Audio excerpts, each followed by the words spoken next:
जिन्होंने कभी कल्पना भी नहीं की होगी बिहार के सर्वोच्च पद मुख्यमंत्री के पद पर बैठे, तो सिर्फ मांझी जी में ही ऐसी क्वालिटी थी कि उनको सीएम बनाया जा सके। बन गए थे तो नीतीश कुमार जी जैसा मसीहा कोई नहीं। अभी नीतीश कुमार जी के साथ कंफर्टेबल पोजीशन में थे तो नीतीश कुमार जी के साथ रहने की कस्में खा रहे थे, और अब भ्रामक बातें नहीं करेंगे तो जो दूसरा खेमा है जिसके इशारे पर काम कर रहे हैं वो कैसे खुश होगा। भारतीय जनता पार्टी के लोग अपने इशारों पर ऐसे नेताओं को नचाते हैं। हमारे नेता नीतीश कुमार जी ने साफ तौर पर कहा कि अगर इधर भी रहते तो इधर की बातें उधर पास कर रहे हैं। उनका नाम क्यों बदल दिया, जीतन राम मांझी से जीतन राक्षस मांझी क्यों कर दिया था, और उनके परिवार के लोग कैसे सेटल हो जाए, इसकी बार्गेनिंग में लगे रहते हैं। नमस्कार, आप देख रहे हैं लाइव सिटीज और आपके साथ मैं हूं वसीम खान। जीतन राम मांझी ने कई बार बयानों में कहा कि तेजस्वी यादव को केवल लॉलीपॉप दिखा रहे हैं, मुख्यमंत्री नीतीश कुमार कभी भी ताजपोशी नहीं करेंगे मुख्यमंत्री के लिए। देखिए, जीतन राम मांझी जी को मुख्यमंत्री किन्होंने बनाया?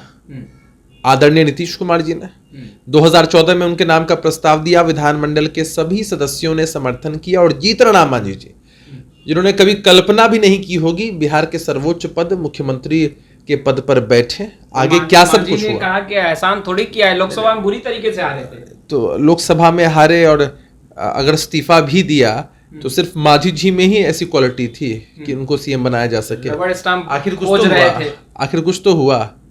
अब वो विश्लेषण उनके अपने हिसाब से हो सकता है। अगर बन गए थे तो नीतीश कुमार जी जैसा मसीहा कोई नहीं।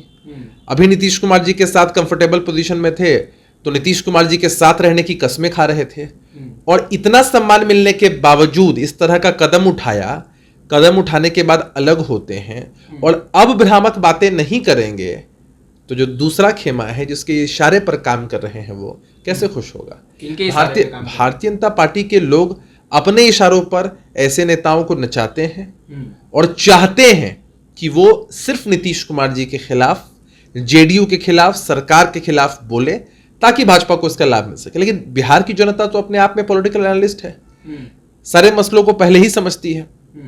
तो जीतन राम मांझी जी लगातार इस तरह की भाषा इसलिए बोल रहे हैं ताकि एक तो मीडिया की टीआरपी मिल सके और दूसरा भाजपा के लोगों को खुश रख सके। अच्छा, संतोष सुमन और जीतन राम मांझी दिल्ली के लिए रवाना हो रहे हैं, क्या लगता है बीजेपी के साथ जाने के लिए जीतन राम मांझी जो है वो तैयार हैं और अब आखिरी फैसला दिल्ली में लेंगे?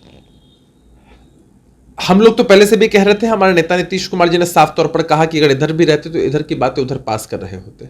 और आप ही बताइए कि किसी पार्टी से मिलना या गठबंधन करना कोई एक दिन की बात तो होती नहीं है, लंबे समय से इस बातचीत में लगे होंगे, और इस बात का आभास कहीं ना कहीं महागठबंधन के कुनबे को है, तब जाकर स्थितियां ऐसी हो पाई हैं। जाकर मिलने में क्या आपत्ति है भाई। लेकिन हम चाहते हैं कि कुछ बुनियादी सवाल हैं जीतन राम मांझी जरूर पूछें गृह मंत्री अमित शाह जी से, पूछें कि उनका नाम क्यों बदल दिया, जीतन राम मांझी से जीतन राक्षस मांझी क्यों कर दिया था।